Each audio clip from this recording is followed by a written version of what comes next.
Welcome to today's quick win. Today we get behind the curtain of why people act the way they do. People are weird, let's face it. They're so unpredictable, often react differently to what we expect, and can make our business life either a bumpy ride or smooth sailing. If only people acted normal, right? Well, today we discover what is normal. Is there really a normal? I don't think there is a normal. Maybe it's my normal. Is it your normal? Let's find out. There are very simple ways to understand people's behaviour, and today we spill the tea on what makes them do what they do when they do it. We dive into the world of crazy, including your own kind of crazy. This episode begins a 10-part series to introduce you to the wonderful world of why people are different. We'll have meaty conversations with those who have discovered their unique personality types and turned their limiting behaviour into incredible strengths, and to be honest, become much better people because of it. Come join me on this incredible journey into human behaviour. This series will blow your mind, and I guarantee you will discover as much about yourself as you do about others. So get yourself comfy as we dive into today's quick win. Let's do it. Are you ready to work less, stress less, and make more money? I bet you're tired of working really hard, putting in crazy hours, and still not getting the results you know you deserve. How about we swap constant overwhelm for ease and grace and take your business to the next level? Imagine having absolute certainty with every decision you make. There's a way you can achieve it all without losing yourself. I'm Deb Field, quick win coach, business boss and keep it simple CEO.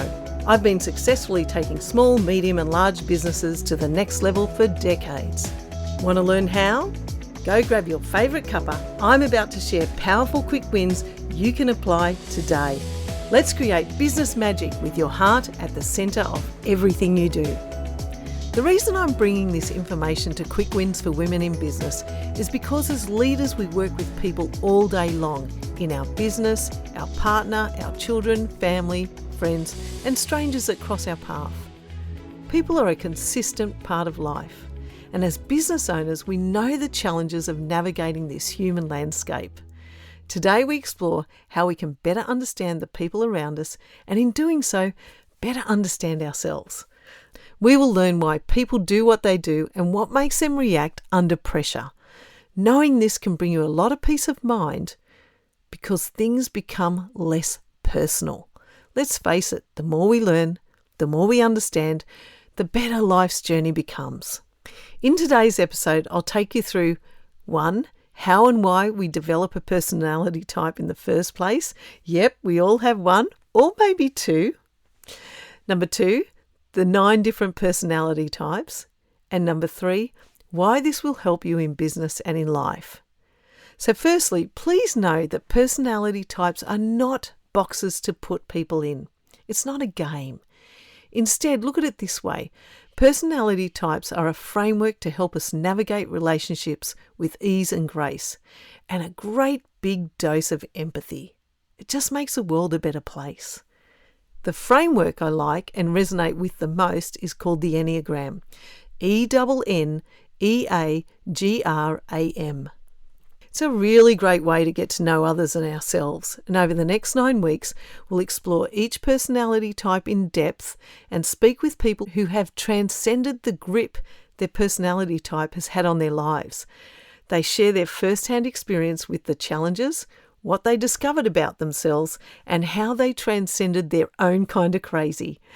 The outcome for you is, by the end of this series, you will understand why people do what they do, have empathy for how people show up in life, and know exactly why you react the way you do.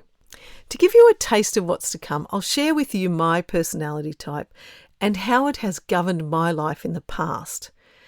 I discovered the Enneagram back in 2001 at a 7-day workshop dedicated to this incredible system.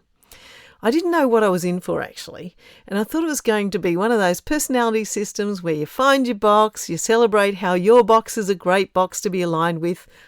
Like, doesn't everyone want to be in the best box, or is this just me? Well, no. To cut a long story short, I discovered my personality type and the wheels fell off from there. In fact, I discovered I was the last to the party. Everyone else knew my foibles before I did. This was an interesting fork in the road for me, I must tell you. I found out I was a number 3, the high achiever.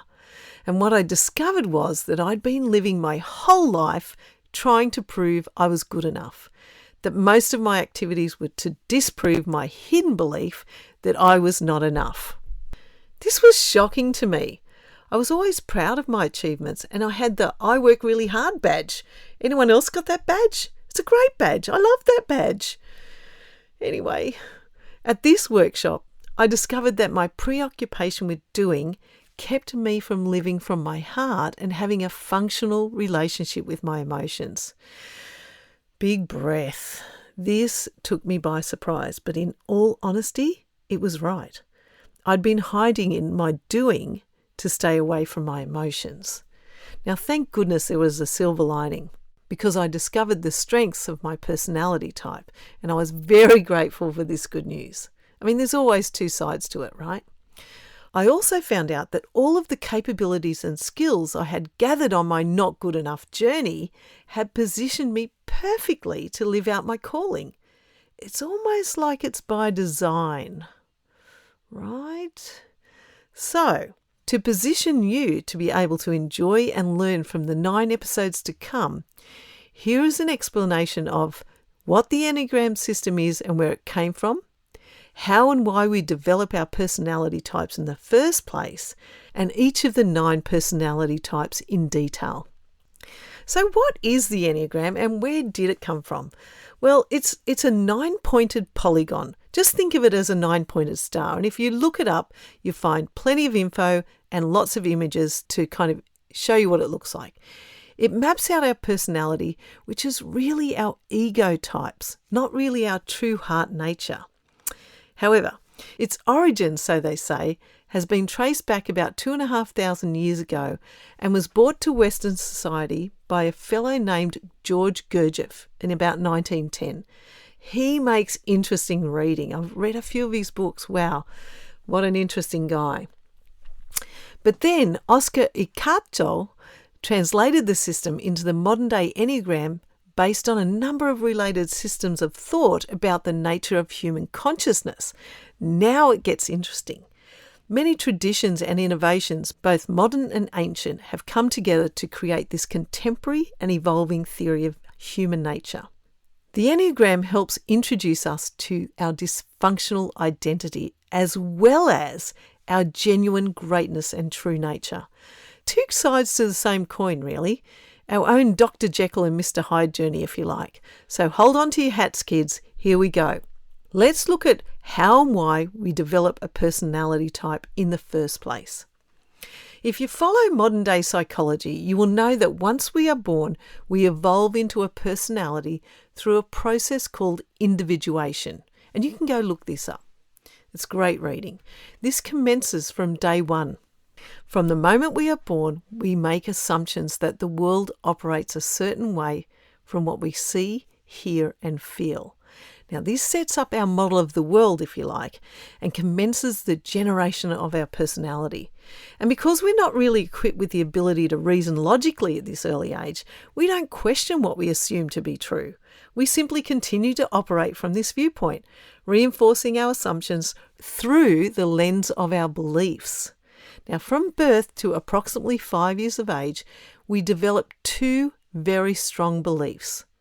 1, I am not lovable, and 2, I am not viable. It's crazy to think we actually do this, but we do. It is our way of trying to work out how the world works and our place in it. So let's start at the start. For the first 18 months, we are seeking lovability. Now, this is why typically the mother is closer to the child during this time. It's kind of a natural process. Now, during this time, the child experiences moments of not feeling loved. They may cry and not be picked up, or they see others getting attention they desire. And with every experience, they create or support their beliefs that they are not lovable. Crazy, hey? So then, during this first 18 months, they create an I'm not lovable because belief. This would typically be considered the feminine wounding. If you've kind of heard the language around wounding, this would be more the feminine wounding. And if you want to look at it from a masculine and feminine aspect, this is where it starts to get really interesting. Then, from 18 months to 5 years, we are seeking viability. Now, this is why typically the father takes the child out into the world to show them how the world works. Now, during this time, the child experiences moments of not feeling viable. They may want to show daddy their drawing, but he has other things he's focusing on, etc. Right? They kind of want to know that what they do will be viable in the world. So every experience they have creates their I'm not viable because belief. This would typically be considered the masculine wounding. So by age 5, we have set up our personality and we pretty much live it out for the rest of our lives until we become aware of our limiting beliefs, redirect our focus and step into our greatness. And for those parents who are listening, hoping not to wound their children, sorry, there's no such thing as perfect parenting. So don't think you can avoid wounding your kids. They will create woundings one way or another that convince them they are incomplete and therefore not lovable or viable in one way or another. These woundings and beliefs generate compensating strategies that form our personality and create who we are today and how we behave and react to life. Our personalities drive our lives until we discover the stories we made up about our lovability and viability. Now, here's the fun part. When our lovability is threatened, we take on one personality type. But when our viability is threatened, we take on another personality type. Wait, what? Yep, we are definitely our own kind of crazy. We have two predominant personality types that drive our lives, our decisions, and our reactions. So don't worry, you're not alone. We are all in the same boat. Paddling hard, let me tell you. Okay, so we know we have two personalities. One that shows up with our lovability belief and one that shows up with our viability belief. So it wouldn't be complete without me sharing with you that my high achiever personality type, the number 3, is actually my viability wounding. Now, this is the masculine wounding, and for some reason, could be that my father was in the military, just guessing, that I decided that nothing I did was ever good enough. It was my belief, not necessarily a reality. In fact, reality rarely has anything to do with it. But it feels real. That's the thing. And especially to children, it feels real. So my feminine wounding around my lovability, it's kind of easy to understand also as an adult. I was adopted out at birth, but I wasn't placed in a family for over 6 weeks. Now, in that time, easy to understand that I took on the belief that I don't belong. Now, this established my lovability belief as a number 4 personality type, very common in foster children or adopted children. And so I constantly had behaviour that would seek to belong, and I'd be a bit of a drama queen as well to hide my sadness if I felt I didn't belong.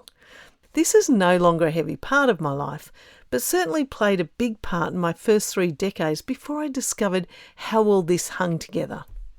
So whenever my lovability is threatened, I go into my I don't belong belief. Now that's my number 4. And whenever my viability is threatened, I go into my I'm not good enough belief, my number 3. But these days, I'm so onto it. I kind of watch myself talk and I be really mindful of that. I be careful of what action you're compelled to take. So I'm really mindful of that. So, let's go on a discovery journey so you can find out what your 2 predominant personality types are. Now, this may explain why people act so weird sometimes and often don't make sense. So let's jump in, let's get to know all about these personality types, and let's see if you can recognise yourself or others as we unpack these. Now, important points before we get started. People do not change from their personality types. Gosh, imagine how that would be if they changed from one to the other. Like around the board. 1, 2, 3, 4, 5, 6, 7, 8, 9. No. That would be super crazy. Additionally, these types are universal and apply equally to male and females. Good. Now, numbers are used between 1 and 9. They're used because they're a neutral and unbiased thing. So don't get all caught up that a 1's better than a 2 or, a 9's higher than a 4. Don't worry about that. The numerical ranking is not significant. And finally, no personality type is inherently better or worse than any other, except the one that you find out about yourself, right? You always feel like yours is the worst one. Let me tell you, they're not. They're all equally the same. Horrible. Not so horrible? I don't know. Anyway, you'll have an experience, no doubt about that. Here we go. On the simplest level, the Enneagram is an arrangement of 9 personality types in 3 distinct groups. So just think of it this way. Just kind of when you're listening, go, is this me? Am I in this group? Am I in the next group or the next group? Just listen to the groups. See if it resonates for yourself or someone else. So group 1, the instinctive or body types. Now this group relates more to their body than their mind or their feelings. So just think about that for a second. Their mind or their feelings, they're more in their body. Their common asset and liability involves their physical instincts. They seek control of themselves, others, or the environment. These personality types generally move against things in life. So if you feel the kind of person that bumps up against life, this could be you. Now, the 3 personality types in this group, remembering there's 9 in the Enneagram, so here's the first 3. Number 8, weirdly that we start at number 8, but don't worry about that. Number 8 is the leader, the warrior, the boss, the confronter, sometimes the bully. Think about the Godfather. Okay, you got it? All right. So number 9, the peacemaker, the mediator, the saint. Think the Dalai Lama. Okay, you're getting it now. Very different types, right? Then we have the number 1, the perfectionist, the reformer, the ruler, the judge, or the critic. Think Mary Poppins. There you go. They're quite extremely different, but you'll work it out. You'll kind of know whether they resonate or not for you. Here we go, group 2. So group 2 is the emotional or feeling type. Now this group relates more to their feelings than their body or their thoughts. Right? Is this you? Are you more an emotive person? Their common assets and liabilities involve their feelings. They seek love. These personality types generally move towards things in life. And here's the 3 personality types in this group. You ready? Number 2, the helper, the giver, the caretaker, the self-sacrifice, the martyr. Think Mother Teresa. Okay, you got it. Number 3, the high achiever. My hand's up, by the way. The status seeker, the performer, the motivator, the illusionist, the liar. Think Madonna or even Tom Cruise. You get it. I know you get it. That's my number. Yeah, feeling good now. Reacting but feeling good. Okay, number 4, the tragic romantic. The artist, the individualist, the tragic romantic, the drama queen. Think David Bowie. Okay, we all have a friend like that, don't we? I know. I've got plenty of friends like that. They're awesome. Okay, so we're going to move off to the group number 3, and this is the mind or thinking type. Now, this group relates more to their minds than their body or their feelings, and their common asset and liability involves thinking. So have you got anyone in your family or friends or at work, in your business? They're thinking types. Just see if they turn up in this set of 3. They seek knowledge. Now, these personality types generally move away from things in life. The 3 personality types in this group are, number 5, get ready for it, the thinker, the observer, the philosopher, the hermit, the nerd. Okay, think Bill Gates. You got it. You know who that is, right? Do you know anyone like that? I know a few. Okay, number 6, the loyalist terrorist. And when we dive into these, you'll learn more about why is this one called the loyalist terrorist. It's the doubter, the team player, the security seeker, the hero. Think Simon Cowell. Yep, I know. You know someone like that. Okay, and then the last one is the number 7, the enthusiast, the generalist, the planner. They're the epicurus of life, the eternal teenager. Think Richard Branson. Okay, you know exactly who we're talking about. So, was there anyone in there that you recognise? Was yourself? Were you in there? Was it you? Your friends, family, your partner? Okay, interesting, the thinking type. So there you have it, a very light introduction to the Enneagram. Did you pick potential numbers for yourself and those you love? Did you have a reaction? Or would you like to know more?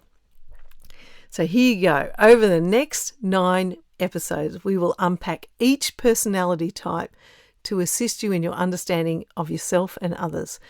Definitely tune in for the next 9 weeks as we explore one personality type each week, including interviews with people who have transcended their hidden beliefs and capitalised on the strengths of their personality type. They will share the good, the bad and the ugly. So until next week, have a great day. I hope you loved today's episode and it provides value to you and your business. There are 2 quick things you can do to pay it forward. 1, share this episode with other women you know and love. And 2, take 30 seconds to leave a review on Apple Podcast. This will enable more women in business to receive this valuable information. Let's share the love.